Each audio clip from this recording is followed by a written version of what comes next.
कबीरधाम जिले के सहसपुर लोहारा थाना क्षेत्र के सिलहाटी गांव में मामूली विवाद पर चाकूबाजी की वारदात सामने आई है। बाइक धीरे चलाने की बात पर नाराज युवकों ने एक युवक पर चाकू से हमला कर उसे गंभीर रूप से घायल कर दिया। घायल युवक का इलाज अस्पताल में जारी है।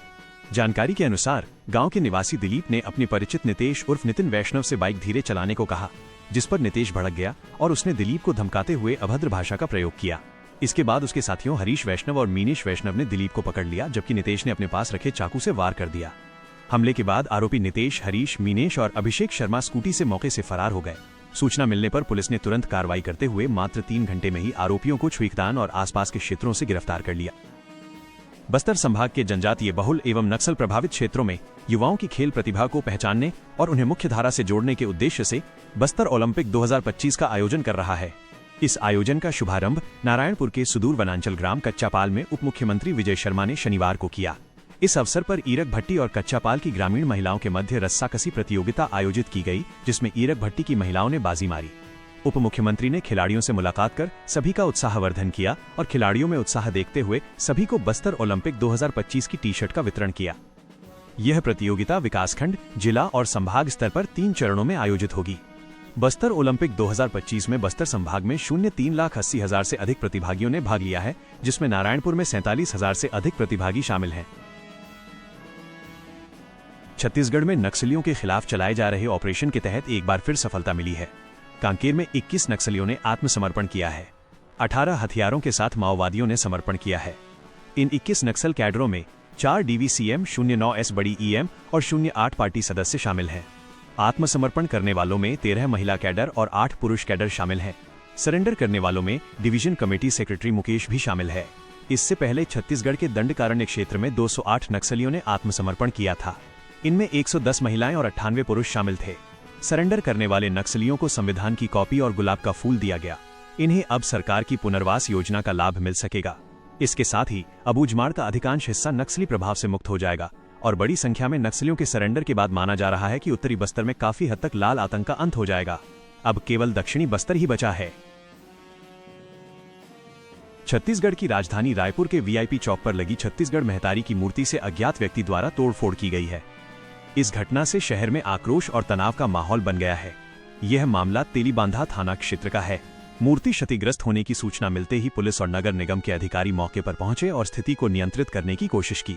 घटना की खबर फैलते ही बड़ी संख्या में छत्तीसगढ़िया क्रांति सेना के सदस्य VIP चौक पर जमा हो गए। उन्होंने विरोध प्रदर्शन करते हुए नारेबाजी की। अचानक हुए इस विरोध से चौक पर जाम की स्थिति बन गई और आसपास का इलाका कुछ समय के लिए तनावग्रस्त रहा।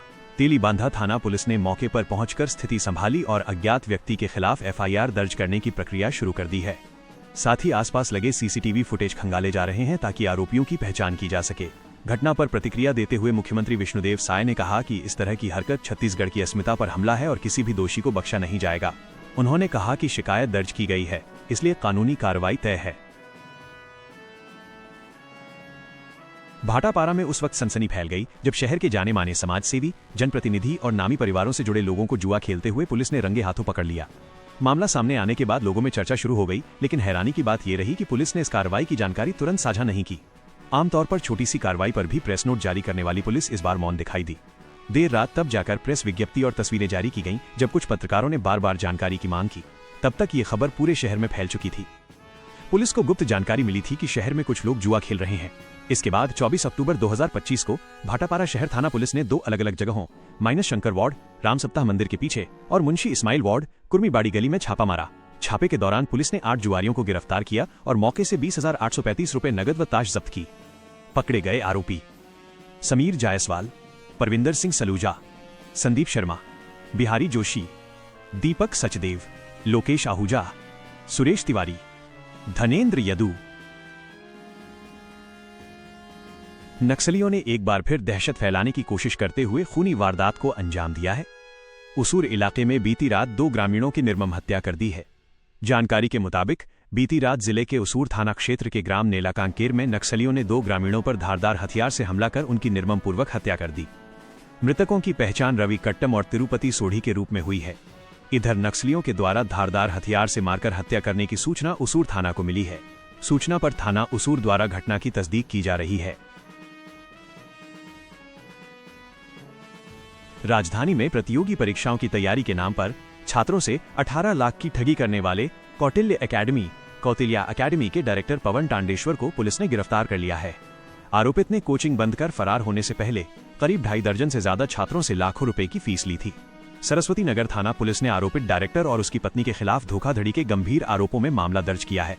18 लाख से अधिक की ठगी, फिर बंद कर दी कोचिंग। मामला सरस्वती नगर थाना क्षेत्र का है। पुलिस के अनुसार आरोपित पवन टांडेश्वर और उसकी पत्नी रूबी मजूमदार ने राजधानी में कौटिल्य अकेडमी नाम से यूपीएससी और पीएससी कोचिंग इंस्टीट्यूट खोला था। छात्रों को बेहतर गाइडेंस और चयन की गारंटी का झांसा देकर दोनों ने 19 अभ्यर्थियों से कुल 18,03,105 रुपए जमा करवाए। लेकिन कुछ महीनों बाद डायरेक्टर ने संस्थान शिफ्टिंग का बहाना बनाकर कोचिंग बंद कर दी और फरार हो गया। कोरबा में सार्वजनिक क्षेत्र के वृहद उपक्रम कोल इंडिया की अनुषंगिक कंपनी SCCL बिलासपुर के अधीन कोरबा पश्चिम क्षेत्र में स्थापित खुले मुहाने की गेवरा कोयला परियोजना अंतर्गत SCCL की मेगा गेवरा परियोजना में एक बड़ा हादसा हो गया। जानकारी के अनुसार प्रथम पाली में रेलवे साइडिंग क्षेत्र में कार्यरत निजी कंपनी का एक लोडर चालक मालगाड़ी में कोयला लोड कर रहा था। इसी दौरान अचानक ट्रेन के मूवमेंट में आने से लोडर ट्रेन से टकरा गया, जिससे चालक की घटनास्थल पर ही मृत्यु हो गई। जानकारी के अनुसार सुबह लगभग 9 बजे के आसपास तब हादसा हुआ, जब मालगाड़ी के डिब्बों में कोयला भरने का कार्य जारी था। बताया जा रहा है कि वाहन चालक लोडर को पीछे करने के दौरान अनजाने में रेलवे लाइन के अत्यधिक करीब चला गया और तभी ट्रेन के आने से टक्कर हो गई। टक्कर इतनी भीषण थी कि लोडर का अगला हिस्सा बुरी तरह क्षतिग्रस्त हो गया और चालक लोडर के अंदर ही दब गया। पेंड्रा के government multipurpose higher secondary school मैदान में चल रही जगतगुरु स्वामी रामभद्राचार्य जी महाराज की श्रीमद् भागवत कथा में रविवार को केंद्रीय राज्य मंत्री तोखन साहू और मरवाही विधायक प्रणव मरपच्ची पहुंचे। इससे पहले केंद्रीय मंत्री तोखन साहू अमरकंटक में आयोजित अखिल भारतीय युवा संत चिंतन समागम कार्यक्रम में हिस्सा लिया। इसके बाद वे सीधे पेंड्रा पहुंचे और कथा पंडाल में बैठकर भागवत कथा श्रवण किया। मंच पर पहुंचकर उन्होंने जगतगुरु स्वामी रामभद्राचार्य जी महाराज को सादर प्रणाम किया। इस दौरान जगतगुरु ने कहा कि मैं ये भागवत कथा छत्तीसगढ़ में नक्सली हमले में शहीद हुए वीर जवानों को समर्पित कर रहा हूं। जांजगीर चांपा जिले के नैला में एक तेज रफ्तार ट्रक ने स्कूटी सवार बुजुर्ग दंपति को अपनी चपेट में ले लिया। इस भयानक हादसे में बुजुर्ग महिला का शरीर का निचला हिस्सा सड़क पर बिखर गया और उनकी मौके पर ही मौत हो गई। मृतका की पहचान 55 वर्षीय अमृताबाई सतनामी के रूप में हुई है।